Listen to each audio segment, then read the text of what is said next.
I left my daughter by the pool in the yard, so please take care of her.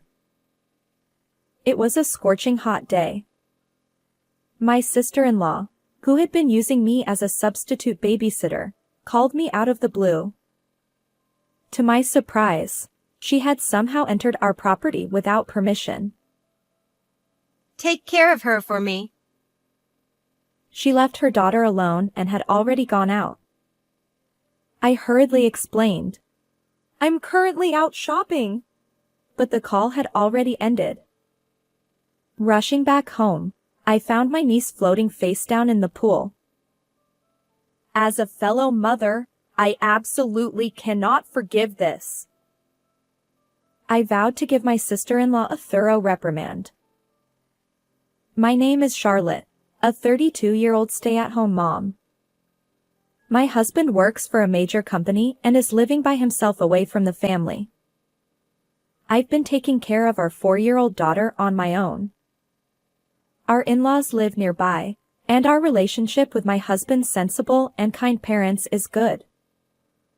However, ever since my sister-in-law Eleanor returned to our in-laws' house with her 3-year-old daughter Nova, we haven't interacted much. And Eleanor is quite a character. She's separated from her husband, Logan, and they're going through divorce mediation. According to her, Logan mistreated both Eleanor and Nova on a daily basis, which led her to escape and seek refuge here. Given that we hadn't been closely involved with Eleanor's family, I was surprised when I heard her story. Logan seemed serious and kind. Nevertheless, Eleanor is now living with our in-laws while preparing for the divorce and searching for work.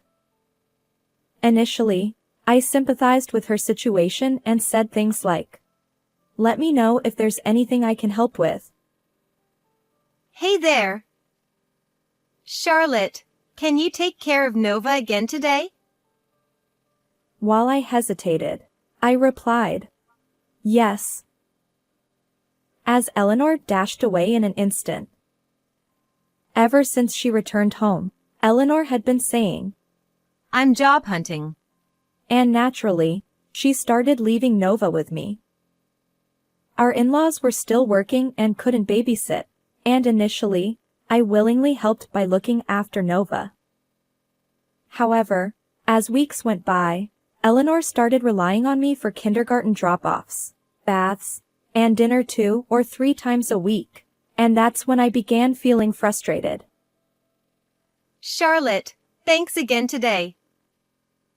One day, Eleanor arrived early in the morning to drop off Nova. I finally stopped her as she turned away from me. Eleanor, it's been almost 3 months since you started leaving Nova with me. Have you found a job? Determined to speak up this time, I gently asked. Not yet. Good jobs are hard to come by. Without even looking at my face, she shrugged dismissively. In that case, it would be helpful if you could take care of Nova yourself a little more. It's becoming quite frequent, and it's challenging for me too. Eleanor pouted, her cheeks puffing up, and retorted, What?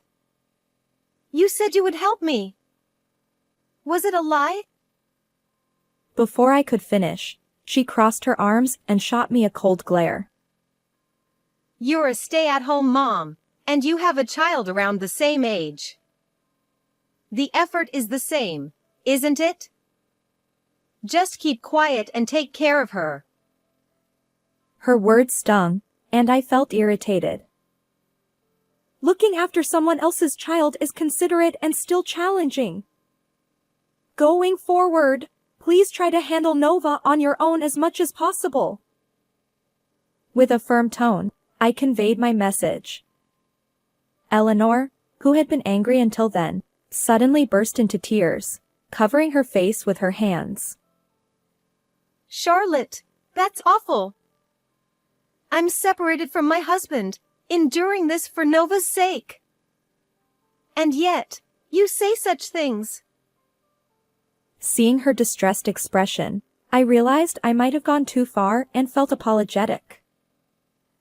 Understood. I probably said too much. I'm sorry.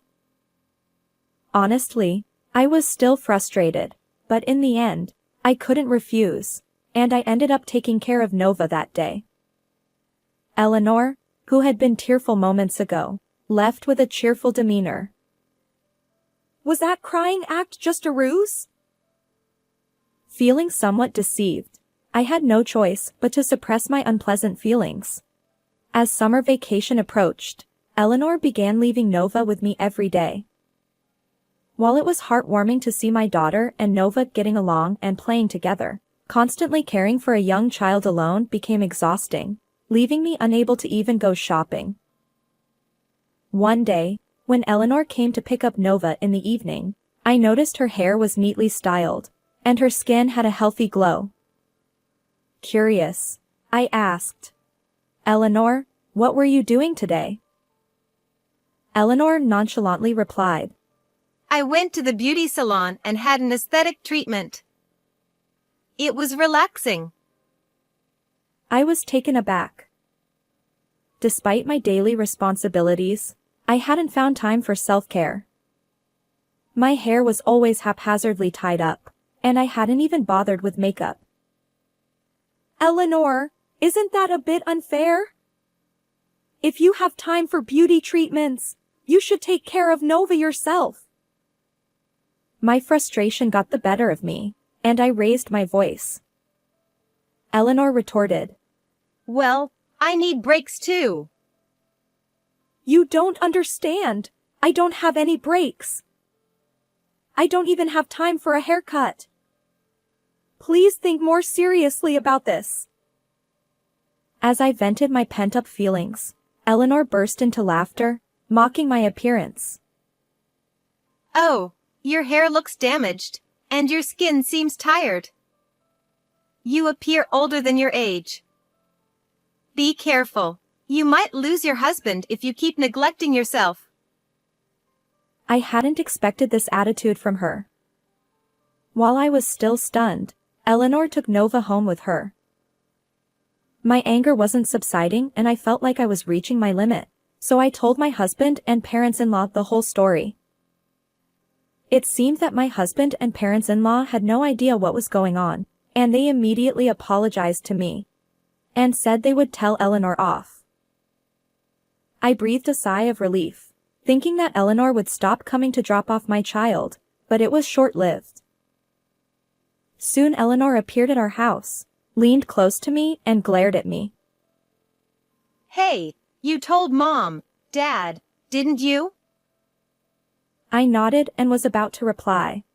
But that's because... But she cut me off. It's pointless to tattle to the family. Just do as I say. As punishment, take care of Nova today. With that arbitrary demand, Eleanor thrust Nova upon me and swiftly left. On another day, I decided to take more assertive action. I left the house with my daughter earlier than Eleanor's usual arrival time. It seemed she gave up and went home when she found me absent. I thought, finally, I'm free. I won't have to see Eleanor anymore. But a week after implementing my strategy, something unexpected happened. On a scorching day, I set up a kiddie pool in the yard to let my daughter play. While shopping at the mall with my daughter, I received a call from Eleanor. I left Nova in your yard pool. I'm already out. Hurry back and take care of her. Got it? It's so hot.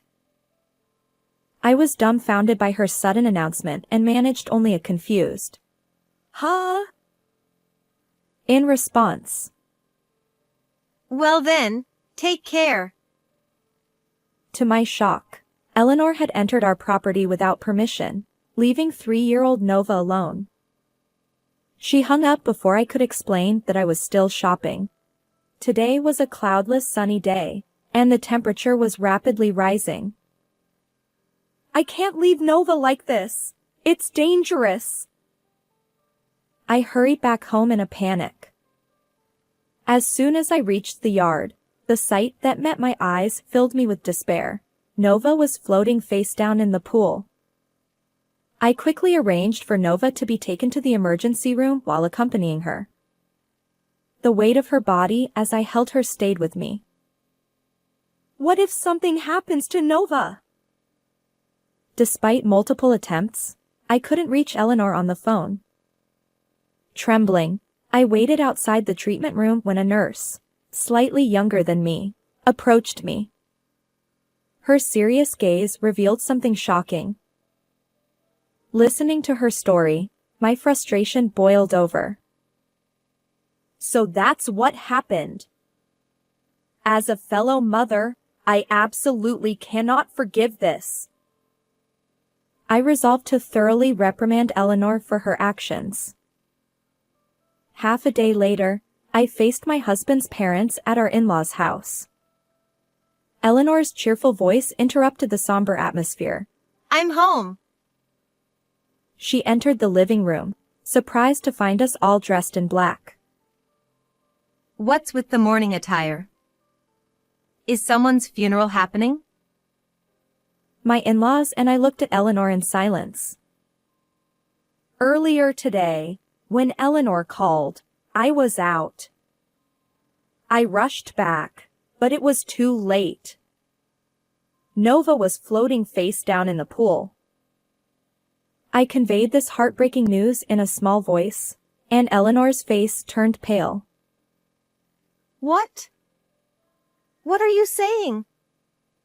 There's no way Nova could drown in such a shallow pool. She immediately shook her head, denying my words. Perhaps she thought I was lying. I stepped forward, closing the gap between us. Children can drown even in 0.5 feet of water. It's unforgivable to take your eyes off them during water play. Eleanor trembled but quickly reddened her face, gritting her teeth. Unbelievable! How could you let this happen? It's all your fault. Your negligence caused this. Despite leaving 3-year-old Nova unattended in our yard pool, Eleanor accused me as if I were the villain. I couldn't help but exclaim, "What?" Turning her gaze to her parents, she said, I did indeed leave Nova with her. But Nova's death is her fault. Eleanor shifted her gaze away, suddenly flustered. I pulled out my phone and played the recording from earlier, the evidence of Eleanor leaving Nova with me. My father-in-law's angry voice echoed. You knew Charlotte was out, and you left Nova behind. Eleanor stumbled over her words. As we all glared at her, she looked down, visibly distressed. Wait! Is this going to be a crime? No, I don't want to get caught. Eleanor's lack of concern for Nova, even in this situation, left me exasperated. She's beyond help. Do you have anything to say to Nova? I asked, but she remained speechless. Realizing that further questioning Eleanor would be futile, I walked past her and knocked on the adjacent room's door. Please come in. The person who emerged from the room made Eleanor gasp and widen her eyes. Logan! Why are you here? The person I had secretly invited was Eleanor's estranged husband, Logan, currently in the midst of divorce proceedings. His clenched fists and intense expression resembled that of a demon. Handing Nova over to you was a mistake. Logan's voice trembled as he confronted Eleanor, who stood frozen in shock. You falsely accused me, portrayed me as the villain, and then took our daughter away. What are you doing? His anger radiated. Eleanor, shielding herself, pleaded. Don't hit me. You ever abused us. Don't lie in front of Mom and Dad. I played another recorded conversation from my phone. Eleanor's mocking voice filled the room. My husband is wealthy but boring as a man. The audio continued. I'll fabricate wrongdoing, squeeze alimony and child support out of him. Mediators always side with wives unconditionally. It's a piece of cake. Eleanor trembled, lips quivering, as she listened to her own ugly words. What's this? Why do you have this? It was a recording given to me by Alice, a nurse and Eleanor's former classmate. Alice had approached me at the hospital where Nova was taken. Eleanor stammered. Alice. I explained that Alice lived nearby and had recorded Eleanor bragging about framing her husband. Alice couldn't tolerate it and shared the evidence. Damn it. That traitor Alice. Eleanor's anger flared. I looked straight at her. Eleanor, you've told quite elaborate lies. Logan confirmed. Logan. Exactly. I want a divorce, but I'm worried about Nova. I was at my wit's end. Eleanor insisted. No. He did terrible things to us. Don't lie in front of Mom and Dad. Despite her desperate excuses, Logan's unwavering gaze revealed her falsehoods. His eyes held intense determination and anger. I earned a living and worked hard at parenting Nova. You, a stay-at-home mom, played around and did nothing. Eleanor retorted, but I stepped in to prevent a confrontation. What were you doing while I took care of Nova every day? I asked. Eleanor hesitated, her usual bravado absent. Well, I was job hunting. She began. As her excuses dwindled, I sighed deeply. More lies. So, what's this? Logan placed several photos on the table, images of Eleanor arm in arm with a young man entering a hotel. Logan. I suspected Eleanor when she suddenly demanded a divorce, so I hired a detective. This is the result. His voice shook. Eleanor's face turned pale. You've been cheating since before your separation. And you left Nova with me daily to meet your lover. Apparently, it was all true. Eleanor could only murmur. Ugh. Her guilt was evident. Finally, you abandoned your child by the pool. You're not fit to be a mother, or even a decent human being. I raised my voice, expecting remorse. But Eleanor's response was unexpected. Shut up. It's not my fault. Nova died because of you. Now I'll lose child support too. She lashed out, leaving Logan, my in-laws, and me dumbfounded, collectively sighing in disbelief. Nova is alive. She's currently under observation at the hospital. Yes, it turns out that Nova was in a dangerous situation but managed to survive. Eleanor exclaimed. What? Why didn't you say so earlier? Phew, that's a relief. Now I won't be charged with a crime. So, which hospital is she in?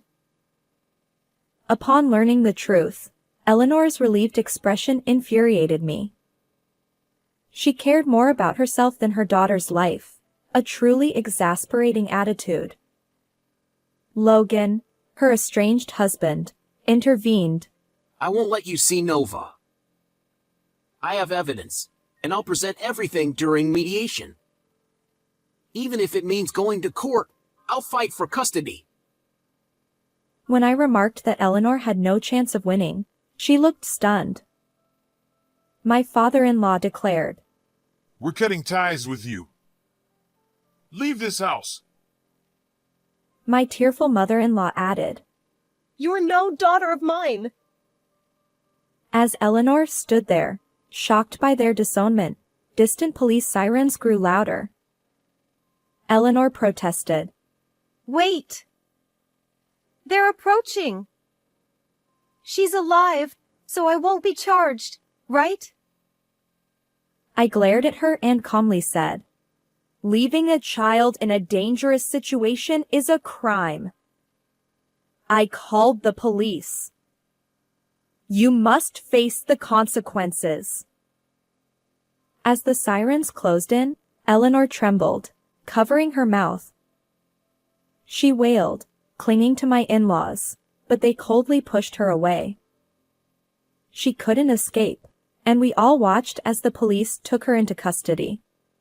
Afterward, Eleanor faced severe consequences, with a criminal record. Logan won custody of Nova through mediation.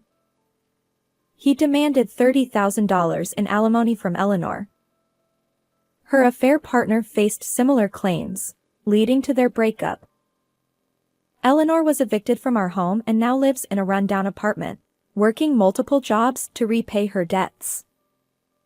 Despite her financial struggles, I felt no sympathy for her.